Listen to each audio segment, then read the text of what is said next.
একই বাক্যে কুডের দুইটা অর্থ হইতে পারে। যদি ওই বাক্যে কুডকে সক্ষমতা হিসেবে নেওয়া হয় তাহলে সেটা অতীতে অর্থ দিবে যে আমি পারতাম, আর যদি সম্ভাবনা রিলেটেড অর্থ হয়, মানে কনটেক্সট পড়লেই তো বোঝা যায়, তাই না?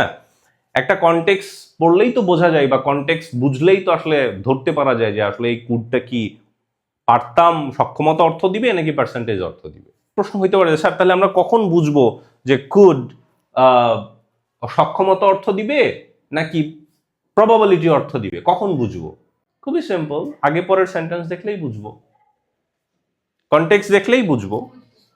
ক্লিয়ার? আচ্ছা, কিভাবে বুঝবো? যদি প্রশ্ন করা হয় এরকম যে are you going to Dhaka today? Well yeah I could go. এখন যদি কেউ বলে যে না, তাহলে এই বাক্যে বোঝাতে যাচ্ছে যে না আমি যেতে পারতাম, এটা কি এরকম?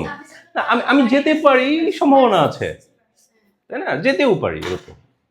তাহলে এরকম আমি প্রশ্ন বা আগে পরের সেন্টেন্স বা কনটেক্সট দেখলেই বুঝে যাব যে আসলে এই কুডের মিনিংটা কি।